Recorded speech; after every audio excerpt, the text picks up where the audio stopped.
Finally আমিও ঈদের কেনাকাটা শেষ করে ফেললাম। তো কিভাবে কোথা থেকে কি কি নিলাম সেটাই আজকে তোমাদের সাথে শেয়ার করব। তো শপিং করার জন্য আমি একদম রেডি শেডি হয়ে বিসমিল্লাহ বলে রওনা দিয়ে দিয়েছি। আজকে আমি শপিং করার জন্য যাচ্ছি রাজধানী মার্কেটে। তো ফাইনালি চলেও আসলাম, এখন ঘুরে ঘুরে দেখছি কি কি নেওয়া যায়। এবার ঈদে আমাকে এবং আমার বোনকে আম্মু ড্রেস বানিয়ে দিবে এবং কারচুপি করে দিবে। তো আমি ভাবছিলাম আমি এবং আমার বোন একই কালারের ড্রেস পরবো, তাই একই কালারের দুজনের জন্য কাপড় নিয়ে নিয়েছি। তো আমি এখানে ঘুরে ঘুরে দেখছিলাম আর কোনো ড্রেস নেওয়া যায় কিনা। তারপরে আমি আরো 2টা কালারের কাপড় নিয়ে নিয়েছিলাম। তো এখন দোকানদার কাটাকুটি করে আমাকে ব্যাগটা দিয়ে দিল। তো ঈদের জামার জন্য এখানে আমার কাপড় কেনার ডান। তারপরে আমি চলে গেলাম একটা ব্যাগের দোকানে। আমি ভাবছিলাম এবার ঈদে একটা সুন্দর দেখে একটা ব্যাগ নিয়ে নিব। তো এখানে ব্যাগ দেখা শুরু করে দিলাম। ব্যাগের এত সুন্দর কালেকশন দেখে আমার তো পুরো মাথায় নষ্ট হয়ে গিয়েছে, কোনটা রেখে কোনটা নিব। তো ফাইনালি একটা চয়েস করে নিয়েও নিয়েছি।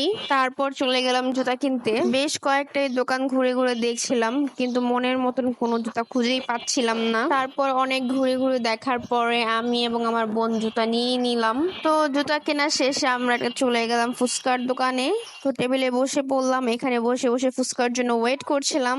এখানে আমার ভাই একটা স্যান্ডউইচও নিয়ে নিয়েছে। স্যান্ডউইচটা অনেক বেশি মজার ছিল। তো ফাইনালি আমাদের ফুচকাটা চলেই আসলো। এখানে আমি আর আমার বোন মিলে ফুচকা খাচ্ছিলাম। ফুচকাটা দেখে জিভে কার কার লোল চলে আসছে অবশ্যই কমেন্ট করে জানাবে। আরেকটা দোকানে এসে আমরা এখানে ফ্যানটা খাচ্ছিলাম। তো আম্মু ভাবতেছিল আমার বোনের জন্য আরেকটা ড্রেস নিবে, তাই পরের দিন আমরা আরেকটা শপিং মলে চলে আসছি। এটা হচ্ছে ফ্যামিলি মার্কেট। রাজধানী মার্কেট থেকে আমার বোনের জন্য কোনো ড্রেসই পছন্দ হয়নি, তাই এই মার্কেট থেকে ড্রেস নেওয়ার জন্য চলে আসছে। এখানে আমি আমার বোনের জন্য একটা ড্রেস দেখছিলাম। এদিকে আমি বুঝলামই না আমার বোন যেই পুতুলের সামনে যাচ্ছে সেই পুতুলের সাথে হ্যান্ডশেক করছে, মনে হচ্ছে সবাই ওর ফ্রেন্ড। তো আবার আমার বোনের জন্য ড্রেস দেখা শুরু করলাম আম্মু এবং আমি। এখান থেকে বেশ কয়েকটা দেখার পরে ফাইনাল একটা ড্রেস নিয়েই নিলাম। তারপর আমরা আবার একটু খাওয়া দাওয়ার জন্য এখান থেকে বের হয়ে গিয়েছিলাম। তারপর একটি রেস্টুরেন্টে গেলাম, সেখান থেকে ভাজা পুরি টাইপের কিছু নিয়ে নিয়েছি। তো খাওয়া দাওয়া শেষে আবারও শপিং করতে চলে আসলাম। এদিকে ঘুরে ঘুরে দেখছিলাম আর কি নেওয়া যায়। হঠাৎই চোখ পড়ে এই সুন্দর সুন্দর ফ্লাওয়ার গুলোর উপর।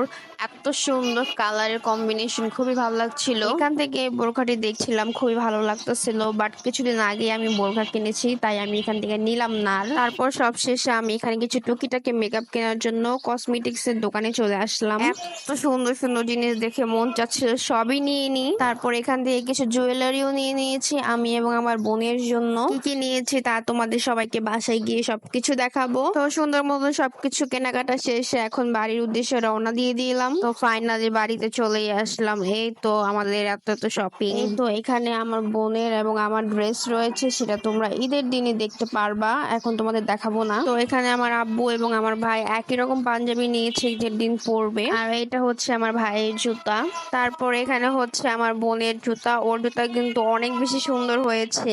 তারপর এখানে হচ্ছে আমার শপিং গুলো। তো এখানে হচ্ছে ব্যাগ এবং জুতা। তো ব্যাগ আর জুতাটা কেমন হয়েছে তোমরা অবশ্যই কমেন্টে জানাবে। এগুলো সব আমি পছন্দ করে কিনেছি, আমার বেশ ভালোই লাগতেছিল। তারপর লাস্টে দেখাবো তোমাদের আমার সেই টুকিটাকি কেনা মেকআপ গুলো। আমার বোনের জন্য 2 জোড়া ইয়ারিং নিয়েছে এবং আমার জন্য 2 জোড়া ইয়ারিং। এখানে আমি নিয়েছি একটা কিউট নেলস, এগুলো কিন্তু ফেক নেলস। আর এখানে আমি নিয়ে নিয়েছি একটা লেন্স।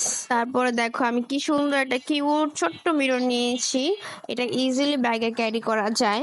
তারপরে এখানে মেকআপ করার টুকিটাকি কিছু নিয়েছি, যেমন ফাউন্ডেশন। তো আজকে এই পর্যন্তই ছিল, সবাই ভালো থেকো, আল্লাহ হাফেজ।